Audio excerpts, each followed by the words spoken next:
বাংলাদেশে যদি 10 জন ধনী থাকে তার ভেতরে সে একজন। লক্ষ লক্ষ মানুষের কর্মসংস্থান তৈরি করেছে যে লোকটা, যার মাথা শুধু মাথা না একটা ম্যাগনেট। আর এই লোকটার ঘুম আসে কি করে? ঠিক ঘুমিয়ে গেছে, ডাক দিলাম 2 ঘন্টা পরে ঘুম থেকে উঠে গোসল করে নিল, ওযু করে নামাজ পড়ে আমারে বলছে চলেন। আমি ওই সময় ভেবেছি যে লোকটার ঘুম আসলো কি করে। আমিও বুঝতাম না এতদিনে আয়াতের তাফসীর, আমি এখন বুঝি যে ঘুম কেন এসেছিল। কারণ যারা এই হেদায়েতকে সত্যিই মেনে নেবে, আল্লাহকে রব বলার পরে ইমানের উপরে যারা দৃঢ়তা টিকে থাকতে পারবে, তাদের ফেরেশতারা এসে বলবে কোনো চিন্তা নেই, কোনো ভয় নেই। তোমার সন্তান, তোমার স্ত্রী, তোমার মেয়ে, তোমার এই ব্যবসা প্রতিষ্ঠান নিয়ে চিন্তা হয়, কোনো চিন্তা নেই, চলে যাও তুমি জান্নাতে, আর ওগুলো সব আমার আল্লাহ নিজে দেখে রাখবে। ওয়াবশিরু বিল জান্নাতিল্লাতী কুনতুম তুআদুন।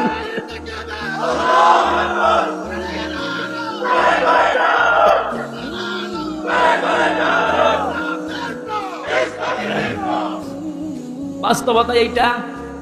আমি 3 বছর আটক অবস্থায় না থাকলে অনেক কিছুই জানতাম না। এই আয়াতগুলো আমার বুঝে আসতো যে মানুষের ঘুম আসে কি করে বলেন তো। ওই সময় ছেলে হারিয়েছে, গুম হয়েছে, সাধারণ ছেলে না, ছেলে ব্যারিস্টার, বুঝতেছে? তাও আমার মতো সাধারণ হামজা হলে তো হয়তো লক্ষ লক্ষ মানুষ কর্মসংস্থান তৈরি করেছে লোকটা। তার মেধা তো মেধা না, আমার মনে হয় তার মাথাটা একটা কম্পিউটার ছিল। এইরকম মানুষের ঘুম আসছে কি করে? আমারই যদি 2টা মেয়ে নিয়ে একটা বউ নিয়ে ঘুম না আসে, আমার তো আর কিছু নেই, শুধু এইগুলোই। আর তার এত বড় বিশাল সাম্রাজ্য, তার ঘুম আসলো কি করে? অবশ্যই আমার আল্লাহ তাতানাজ্জালু আলাইহিমুল মালাইকা, ফেরেশতা পাঠিয়েছিলেন, নাই তো ঘুম আসার কথা না। জেলখানায় সবচাইতে বেশি চলে, সবচাইতে বেশি চলে ওখানে ঘুমের বড়ি, আর ঘুম আসে না। হাজারো মানুষ এই বড়িটার উপরে ঘুম আসতে যায় না, যেন বড়ি খেতে আসে। আমি তো কত বড়ি খেয়েছি আমি নিজেও জানি না। অথচ লোকটার মাথার উপরে মাত্র 3টা ঘন্টা, জীবন শেষ হয়ে যাবে, আর বলছেন 2 ঘন্টা ঘুমিয়ে নেই। এজন্য এই হেদায়েতটা যদি আমরা এখনো মেনে চলতে পারি, আবার যেখান থেকে আল্লাহ আমাদের নামিয়ে দিয়েছিলেন, উনি কথা দিয়েছেন ওখানে ফেরত নিয়ে যাবেন, আল্লাহ আমাদেরকে যেন মেনে নেওয়ার তৌফিক দেন। আমি শেষ করে দিচ্ছি, বাস্তবতার দিকে তাকিয়ে, আমার কণ্ঠ, শরীর সবকিছু তাকিয়ে শেষ করলাম। হাজার হাজার কথা এক একটা আয়াতে আছে। আগামীতে কোনো জায়গায় যদি আশপাশে আসি, এর পরের আয়াত থেকে শুরু করবো। বারাকাল্লাহু তাআলা। না, আমার এই কণ্ঠ বা গলাতে পারছে না। আল্লাহুম্মা আমিন। রব্বানা যালামনা আনফুসানা ওয়া ইল্লাম তাগফির লানা ওয়া তারহামনা লানাকুনান্না মিনাল খাসিরিন। রব্বুল আলামিন, কুমিল্লা জেলার বিপাড়া নাই ঘর কেন্দ্র ঈদগাহ ময়দানের দিকে তাকাও।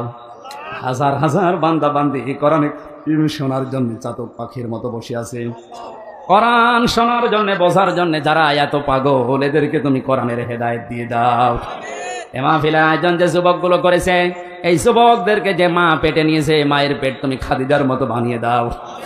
রব্বুল আলামিন, বাবা আদম থেকে পর্যন্ত যত মানুষ কবরে আছে, কবরটা জান্নাত বানিয়ে দাও। আল্লাহ তাআলা যত মেহমান এখানে কথা বলেছে, বিশেষ করে আমার ভাই মশিউর রহমান, মাওলানা হুসাইন আহমেদ, ডক্টর মোবারক ভাই সহ যত আলেমরা এখানে আমিন আমিন করছে, 2 জন সদস্য পর্যন্ত এখান থেকে মারা গেছে, বিদায় নিয়েছে, এদের কবরটা তুমি জান্নাতুল ফেরদাউস বানিয়ে দাও।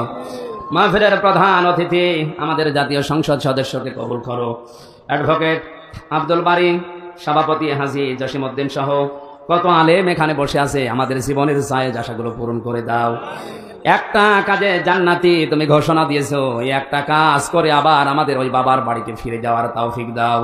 মা বোনেরা পর্দার আড়ালে বসে আছে, খাদিজার মতো, আয়েশার মতো, তাদেরকে জীবন দাও। আগামীতে এই মাহফিলটা কোরআনের প্রচারের জন্য বিশাল আকারে কবুল করে নাও। সুবহানা রাব্বিকা রাব্বিল ইজ্জাতি আম্মা ইয়াসিফুন ওয়া সালামুন আলাল মুরসালিন।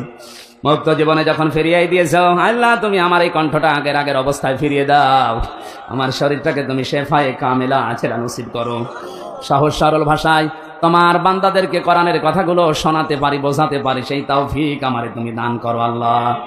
যখন এই মরণ আসবে, একবার হলেও যেন পড়ি লা ইলাহা ইল্লাল্লাহু মুহাম্মাদুর রাসূলুল্লাহ।